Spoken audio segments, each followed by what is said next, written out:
전 PPT는 없습니다. 제가 PPT를 만들었지만 찾을 수가 없습니다. 그래서 띄우고 싶은 거 있으시면은 띄우셔도 되고 없으면은 그냥 냅두시면 됩니다. 네. 제가 무대 공포증이 있어가지고 저희 아버지께 물어봤습니다. 어떻게 하면은 그렇게 열심히 그런 뭐랄까 카리스마가 넘치는 설교자가 될 수 있을까요? 저희 아버지께서 분위기를 푸는 게 중요하다고 하셨습니다. 예수님께서 최후의 만찬을 딱 시간대 제자들을 불러 모으셨습니다. 그때 포도주와 빵이 나왔고 김치볶음밥이 나왔습니다. 예수님이 김치볶음밥을 보고 무엇이라고 하셨을까요? 누가복음이라고 하셨습니다. 하하하. 자, 예. 자, 분위기가 좀 풀어졌고요.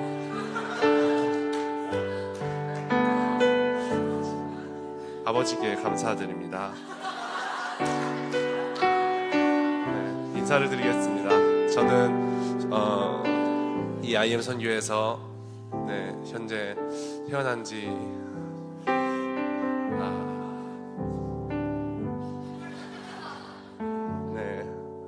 접니다.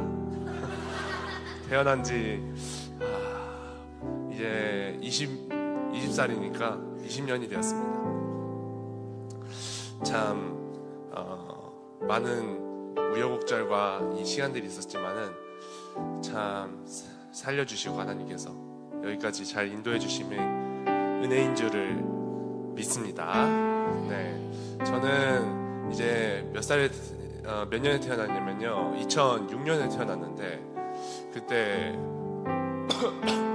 지금 제가 감기가 걸려가지고 지금 약간 코맹맹이 소리가 날 수 있습니다. 그래서 2006년에 태어났는데 그때 순풍 산부인과에서 태어났습니다. 그래서 딱 태어나고 제가 1월 22일이 생일입니다. 얼마 전이었는데 태어나고 나서 바로 2월에 IM 선교회라는 이름은 아니고 어느 이제 교회로 이제 처음 시작을 했습니다. 제가 태어나고 나서 그러면서 저희 아버지에게 말씀을 하나님께서 주셨는데, 이 아이가 자라나는 것 같이 너희 그것도 그 IM 선교회도 같이 성장할 것이다. 네, 제가 15살 때고 그렇게 하나님께서 말씀을 주셨습니다. 그래서 참 그때는 간증을 하려고 해도 사실 기억이 나지 않습니다. 아무 일도 어려가지고.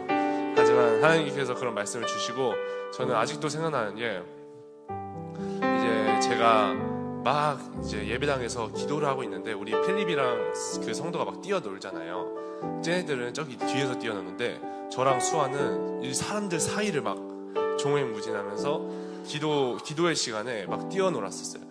근데 저희가 딱 지나갈 때 클쌤이 저랑 수아를 딱 붙잡고, 그리고 얘들아 여기서 뛰면 돼 안 돼? 하고 저희를 혼냈습니다. 그때는 클쌤이 누나였는데 선교사님이 아니라, 그래서 너희 여기서 뛰면 돼 안 돼? 하고 기도의 시간에 혼냈던 기억이 있습니다. 그리고 클쌤이 항상 초콜릿 사주고 롯데리아 사주고 이랬다는데 그렇게 잘 대해주신 기억은 하나도 기억이 나지 않아요. 혼난 기억만, 너무 혼난 게 강렬해가지고 그런 거 기억나지 않고. 근데 폴쌤은 제가 분명히 기억납니다. 폴쌤이 그때 저를 너무 저를 좋아해서 항상 제가 폴쌤을 저희 아빠보다 더 좋아해서 맨날 폴쌤이랑 아빠는 맨날 사역 가고 이러는데 저희 폴쌤이 항상 저를 데리고 다니시고, 그리고 그때부터 폴쌤이 저한테 항상 미역국 나오는 날이면은 항상 미역국에다 밥을 말아가지고 이제 먹여주셨거든요. 그래가지고 아직도 추억의 음식이라고 할 수 있습니다. 미역국에다 밥 말아 먹는 게. 그래서 참 폴쌤이랑 항상 이렇게 다니고 이랬는데, 이제 그때 이제 약간 그 IM 선교회가 막 새롭게 하셔서 나오고 막 이렇게 하다가 저희 아버지가 약간 성공주의인가 그런 거에 약간 현혹이 되셔가지고 집에 제가 그때 그 얼굴을 기억했는데 그걸 나중에 찾아보니까 그 조엘 오스틴 목사님이더라고요. 조엘 오스틴 목사님의 책들이 점점 집에 늘어나기 시작하고 하면서 저희 아버지가 약간 그렇게 하다가 하나님께서 저희를 그 건물이 부도가 나게 해가지고 저희가 다 같이 남원에 내려갔어요. 그래서 그때 아직도 기억나는 게 방이 진짜 좁은데 저희 가족이 그때 요셉이까지 있었거든요. 저랑 수아랑 요셉이랑 엄마랑 아빠랑 있었는데 항상 자면은 방이 너무 좁아서 저희 아빠가 키가 크니까 발을 못 뻗고 자는 거예요. 그래가지고 방 문을 열고 그 발을 무릎까지는 밖에다가 이렇게 걸치고 주무시고, 그리고 저는 요셉인가는 아빠 배 위에서 올라서 자고, 그리고 저랑 수아는 이렇게 좁게 자면서 그때 아버지가 또 회개를 많이 하셨나 봐요. 그래서 다시 또 돌아오고 한번 띄워주시겠어요? 이 시절이고 이때는 이런 시집에 좀 살다가 이때는 아닙니다. 전 사진. 이런 집에 살다가 남원으로 가서 진짜 좁은 집에 산 거예요. 그래서 그 좁은 집에서 살고, 그리고 거기서는 기도원이었기 때문에 했는데 거기서 제가 또 한글을 배웠습니다. 거기서 중요한 거는 한글을 가르쳐 주셔가지고 제가 그때 6살이었거든요. 근데 한글을 떼고 거기에 너무 심심해가지고 다 시골이니까 막 나갈 수도 없고 이러니까 책을 읽기 시작했는데, 그때부터 어떤 책을 읽었냐면은 그 만화책이나 이런 게 시골에 그 기도원에 있을 리가 없으니까 거기 뭐가 있었냐면 위인전하고 그리고 성경책이 있었습니다. 그래서 그거 두 개를 진짜, 위인전이 그때 거기 39권 있었는데 그 39권을 제가 다 읽은 기억이 난답니다. 그래서 이런 식으로 해서 저희, 그리고 마이클 선교사님이 회개를 하고 그리고 다시 남원에서 대전으로 이제 올라오게 되는데, 아직도 기억나는 게 저희 아버지가 갑자기 그 서재에 있는데 갑자기 우시는 거예요. 막 우시는데 왜 우냐고, 우리는 어렸으니까 수아랑 요셉이랑 다 같이 가가지고 아빠 왜 울어요? 하고 아빠한테 물어봤는데 아빠가 어디를 읽고 있었냐면 로마서 7장을 읽고 계셨어요. 로마서 7장을 읽으면서 회개를 하고 하면서 우리는 이제 정통 신학으로 돌아가야 된다 이러면서 신학책을 엄청 사서 읽으시면서 진짜 그때 회개를 하고 이제 그러고 나서 신학에 돌아오기 위해서 이제 트리플 스쿨을 이제 점점 이제 확립을 해나가기 시작하시는데, 그 첫 번째가 바로 구양여행 14일이었습니다. 그래서 구양여행 14일을 다른 사람들한테 가르치기 전에 이제 저희 어머니가 이제 저희한테 베타 테스트로 한번 테스트를 집에서 구양여행 14일을 마인드맵을 그리면서 설명을 다 해주셨거든요. 그런데 그 어릴 때 하는 그 MD 친구들 지금 하고 있는 그런 어릴 때 교육이 진짜 중요하다는 거를 아직도 느끼고 있는 게, 아마 제 인생에서의 이 교육의 핵심은 그때 배운 구양여행 14일이 아닐까. 그것 때문에 지금 이 구수사적 관점이나 이런 게 잘 탄탄히 세워진 것 같습니다. 그래서 진짜 열심히 배우면서 그때부터 처음 이런 성경이나 이런 것들을 좀 제대로 배우기 시작했고, 구양여행 14일을 하면서 진짜 즐거웠는데, 그리고 그때는 홈스쿨을 했거든요. 왜냐면은 이제 그 홈스쿨을 하다가 8살 때 저희 어머니께서 저를 딱 불러놓고 이렇게 말씀하셨어요. 너는 지금 선택을 할 수 있다. 계속 맞아요. 이거가 저희 이거 맞나요? 이거 아무튼 이런 식으로 해서 가르치고 진짜 마인드맵을 막 쫙 만들었었어요. 그래서 저 때 배운 교육이 진짜 값진 교육이었구나 하고, 어릴 때 이 구양여행 14일 하는 게 진짜 중요한 것 같습니다. 그리고 나서 이제 8살 때 선택의 기로에 놓였어요. 이제 너는 초등학교를 갈 거냐, 일반 초등학교를 가고 싶니? 아니면은 그냥 여기서 계속 홈스쿨을 하고 싶니? 근데 저는 그때 좀 고민을 하다가 제가 어느 놀이터에 갔거든요. 초등학교 놀이터에 갔는데 어떤 사람이 저한테 물어보는 거예요. 야, 너 조시냐? 이랬어요. 어떤 저랑 동갑이 같이 보이는 애가 너 조시냐? 이러는 거예요. 그래가지고 내가 나 조시인데? 하더니 갑자기 모래를 집어서 저한테 막 뿌리기 시작하는 거예요. 그래서 온몸이 모래 범벅이 돼서 집에 돌아왔는데, 그걸 계기로, 그리고 또 나갔는데 갑자기 제가 어떤 그 초등학교 6학년 형이 저를 막 나뭇가지로 때리는 거예요.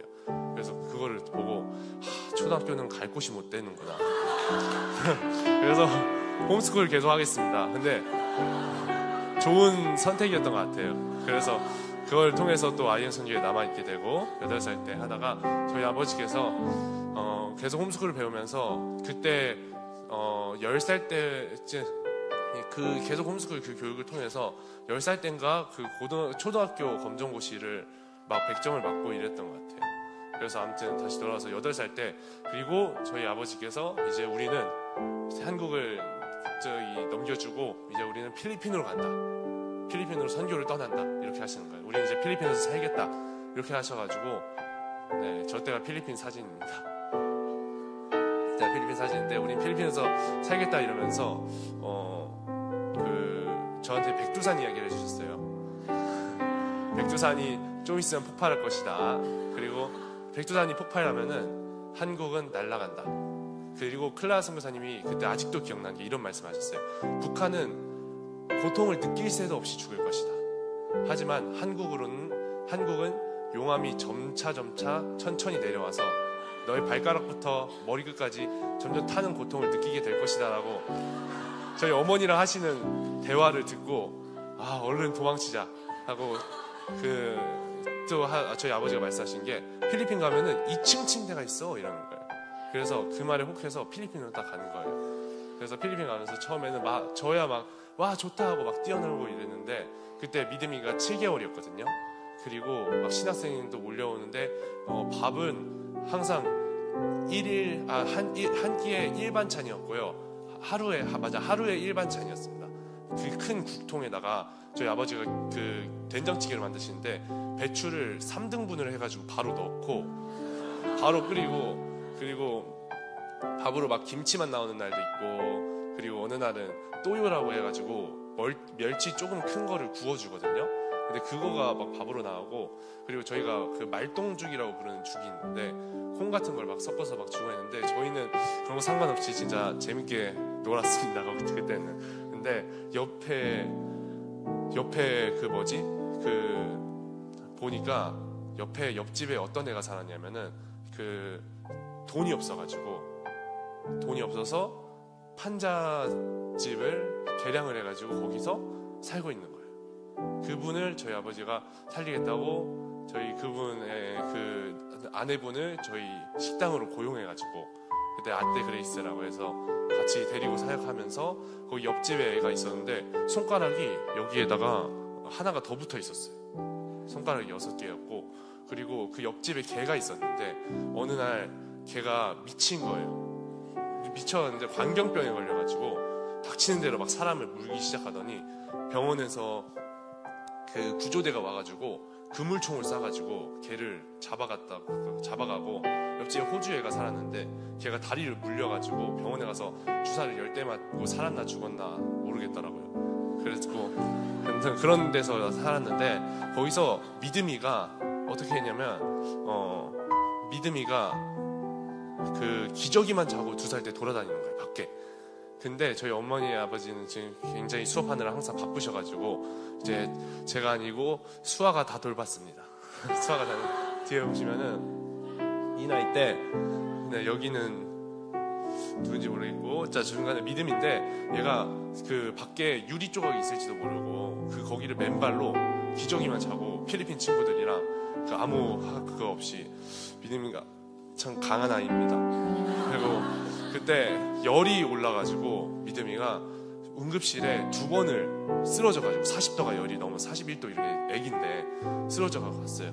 처음에 믿음이가 쓰러질 때는 저는 혼자서 믿음이가 쓰러지는데 죽으면 어떡하지 하는 마음에 혼자서 다른 방에 다른 애들이 제가 울는 걸 보기가 싫어가지고 혼자서 다른 방에 가서 울었습니다. 그리고 2번째 쓰러졌을 때는 이제 익숙하다, 이쯤이면은 좀 믿음이 하겠죠. 그래서 그런 데서 살았는데 참 쓰레기 선교도 많이 나가고 쓰레기 마을로 많이 나가고 이랬는데 나가면서 진짜 참 감사했던 게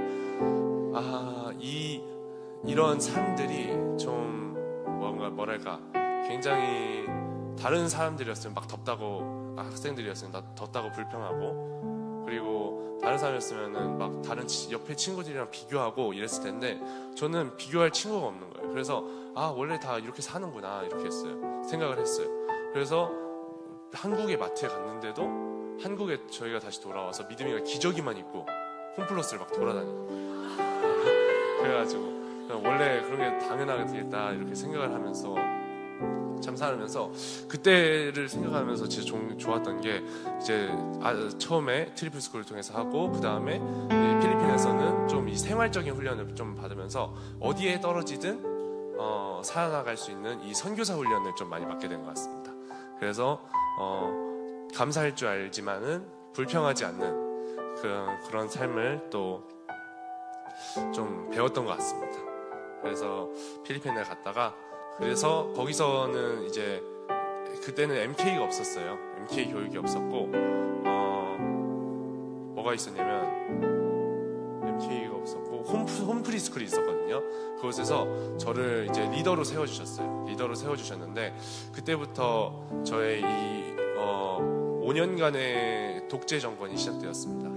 5년 동안 제가 리더를 했는데, 왜냐면 모든 선교사님들의 아이들보다 제가 항상 나이가 많았습니다. 그리고 중고등학생들만 봤다 보니까, 그때는 초딩이 없었다 보니까 제가 5, 6년 동안 했는데, 얼마나 제가 계속 리더를 연속으로 계속 하다 보니까 애들이 제 말을 따르는 거예요. 어느 날 제가, 그때 불닭이 한창 유행이었거든요.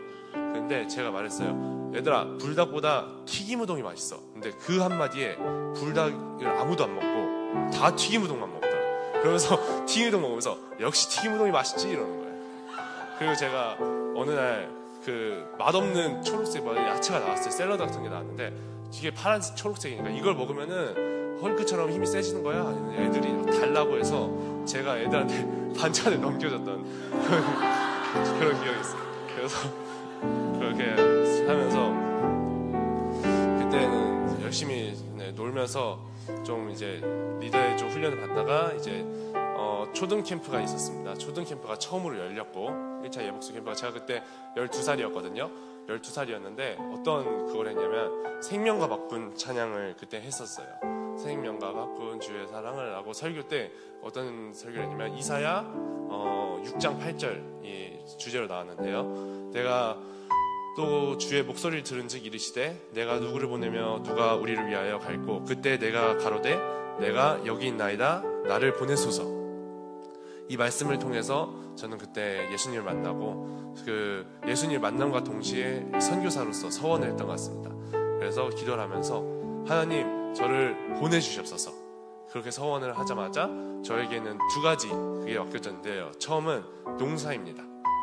저에게 농사를 시키셔가지고 열심히 농사를 하고, 두 번째는 뒤에 있는 이 마을에 저희 그 건물에 뒤에 계곡을 넘고 그 다음에 산을 절벽을 좀 타고 가다 보면은 말이 하나가 나오거든요. 거기 애들을 데리고 전도를 해라. 그래서 그때 뜨거운 마음에 거기 가서 애들을 싹 모아서 25명을 애들을 끌고 와가지고, 그때 혼자서 설교도 할 줄 모르는데 가서 창세기 설교를 또 영어로 했던 기억이 있습니다. 그래서 막 하나님께서 빛을 만드시고 이런 걸 좀 설교를 했고, 그러다가 이제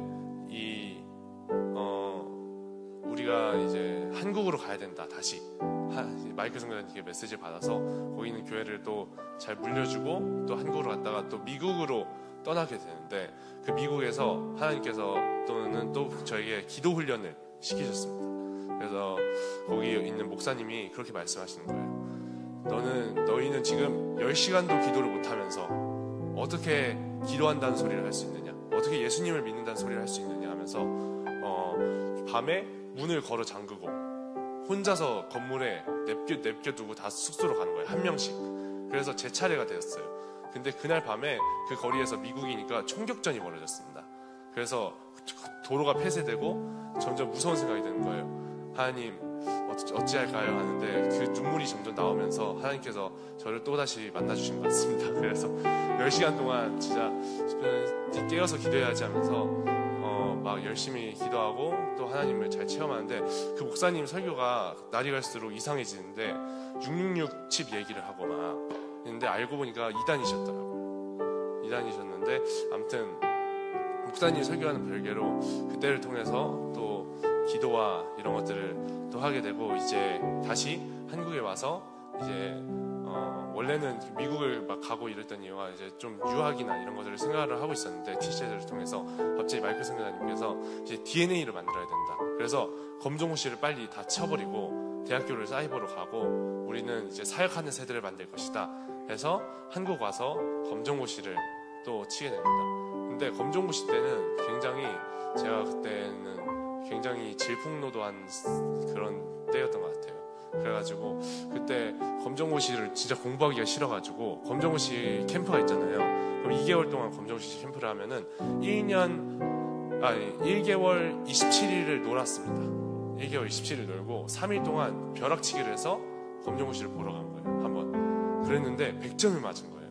그래서 이거 할 수 있겠다. 다음 검정고시 때도 3일 동안 벼락치기를 하고 그래서 벼락치기를 해가지고 굉장히 그때 영적으로 또 침체가 되었는데 다시 DNA로 맡으면서 저희 아버지께서 그렇게 말씀하셨어요. 너는 이제 예수님 하나님도 만나고 이랬는데 저희 아버지께서 다시 이런 말씀하셨어요. 너가 이대로 가게 되면은 너는 IM에서 그냥 마쌤 아들이라고 이렇게 타이틀 달고 그냥 하면은 아무것도 안 되는 거야. 너가 여기서 있을 수 있는 여기서 사역을 할 수 있는 것은 중요한 것은 무엇이냐면 너의 어떤 이름값이 아니라 너가 여기서 꼭 필요한 사람이 되는 것이다. 그래서 마쌤이 저에게 꼭 필요한 사람이 되어라고 해서 DNA에서 영상 만드는 것을 그래서 그 말을 듣고 진짜 정신을 차려서 영상을 만드는 것을 또 열심히 하고 그때는 왜 멀티를 해야 되는지를 알지 못했지만 클라스 선생님께서 갑자기 멀티 자리에 저를 앉히시면서 그냥 보고 여기 앉아서 보고만 있어라 하면서 멀티나 이런 것들을 그냥 보고 있었어요. 가사 넘기는 거 가끔 받고. 근데 코로나가 터지면서 멀티에 있던 형 누나들이 다 나가버린 거예요. IM 선교회를. 그래서 제가 유일하게 멀티가 됐습니다. 그래서 살고자 하기 위해서 하루에 아침 예배를 당장 다음날 아침에 드린다는데 소리가 안 나오는 거예요. 그래서 그 전날에 이걸 해결을 하기 위해서 유튜브를 막 10편, 20편을 봤던 것 같아요. 그러면서 한 유튜브를 100편째 봤을 때쯤에는 멀티에 이제 거의 마스터가 돼가지고 지금 열심히 배우게 됐죠. 그리고 또 이제 삼천리로 이사를 와서 대학교를 다니게 되었고 대학교를 다니고 그 다음에 선교사로 헌신하고 또 사역을 하게 되는데 이 기간 동안에 이제 그 선교사로 헌신하고 그때 이제 3차로 이제 개인의 것이 아니라 이제 다른 사람들을 이제 돌보는 또 마음을 주시고 그리고 이제 열심히 DNA 또 사역을 하고 하면서 저는 이때 대학교도 이제 클라 선생님께서 말씀하시길 컴퓨터 공학과로 가야 된다 이렇게 했는데 컴퓨터를 공학과를 갔는데 제가 생각하던 그런 학과가 아닌 거예요. 굉장히 어렵고 또 그런 학과였는데 근데 나중에 제가 그거를 그래서 열심히 안 하고 다른 사역을 집중을 해가지고 그때 내용을 다 까먹었어요. 근데 저를 또 IT로 보내시더라고요. 그래서 그때 열심히 할걸 하면서 또 했고 IT를 하고 제가 인생에서 그래서 지금까지 뭐 트리플 스쿨 배우고 열심히 배우고 이런 것들을 쫙 돌아보니까 지금까지는 몰랐는데 지금 이제 태국에 파송되어서 이제 진짜 사역을 하러 떠나는데 지금까지는 저는 하나님께서 그런 마음을 주셨는데 지금까지는 준비 기간이었다 이런 마음을 또 주시더라고요. 그래서 트리플 스쿨로서 레베카 선생님이 가르쳐 주셔서 신당을 또 확립을 하고 필리핀으로 가서 리더십과 또 이 고난을 겪어나가는 훈련을 하고 그리고 DN 검정고시랑 이런 것들을 통해서 학습과 그리고 미국을 가면서 영어를 또 준비를 하게 하시고 그리고 태국에 또 IT가 있는데 그 IT를 또 준비하게 하시고 그리고 태국 가면 농사를 지어야 된다는 거예요. 근데 제가 농사를 해봤잖아요. 그래서 농사를 또 준비하게 하시고 또 DNA를 하면서 촬영 편집 악기 했는데 태국 가서 촬영 편집이랑 제 일렉 기타를 지금 마스님이 그냥 하라고 해서, 저 원래 베이스를 하고 싶었는데 일렉 기타를 하라고 해서 그냥 쳤는데, 거기서 또 가르쳐야 되는 거예요, 일렉 기타를. 그래서 악기와 뭐 IT랑 그리고 멀티미디어랑 이런 것들을 잘 준비해가지고 지금까지 또 태국당으로 떠나서, 또 다음은 어떤 걸 준비하게 하시고 어떤 사역을 이끌어 나가실지 모르겠지만, 한 가지 이제 깨달음이 든 거는, 태우랑 이제 좀 이야기가 비슷한데, 이 모든 것이 하나님의 인도하심이었다는 것입니다. 그래서 여러분들의 이 삶에 어떤 지금 일을 맡고 있고, 어떤 지금 위치에서 어떤 것을 하고 있을지 모르고 이게 쓸데없는 일이라고 느껴질 때가 있습니다. 그러나 모든 것은 하나님의 인도하심의 순서였습니다. 그래서 이제 한번 말씀을 한번 띄워주실 수 있을까요? 그 시편 110편 3절 한번 띄워주실 수 있을까요? 자, 네. 원래 찬양도 하려고 했는데 시간이 없어가지고 찬양은 못할 것 같습니다. 그래서 한번 같이 읽어보겠습니다. 하나, 둘, 셋.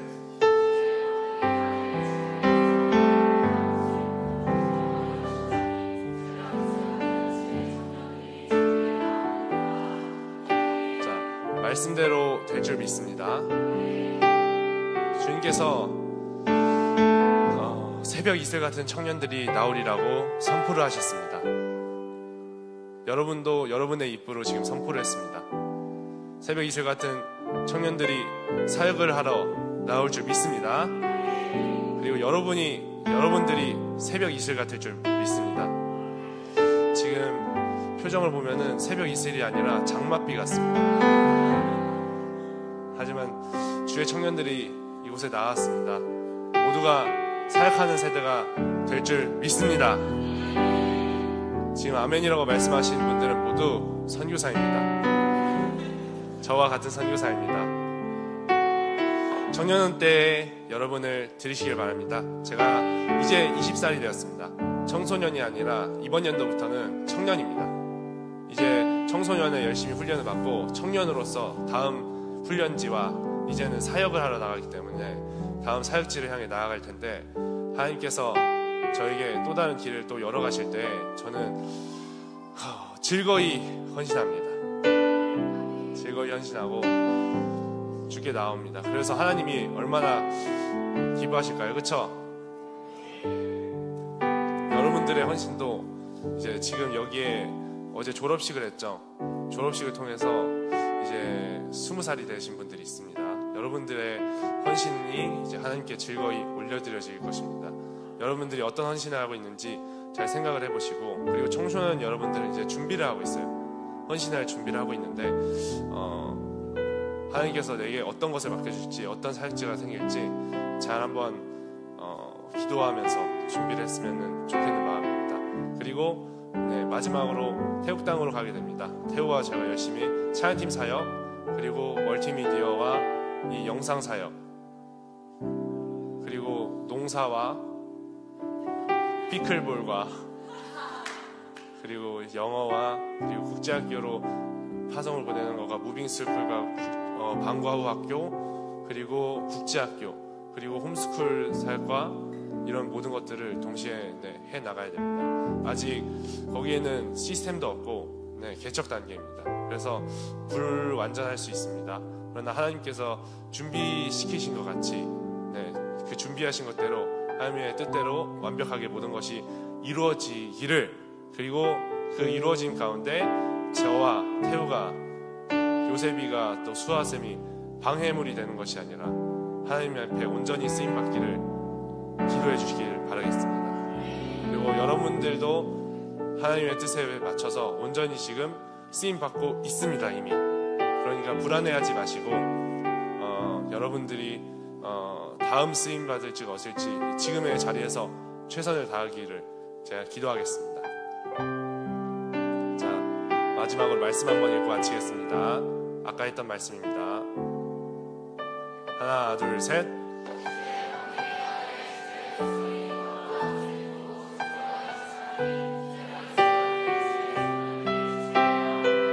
아멘. 새벽 이슬 같은 주의 청년들이 주께 나오는도다.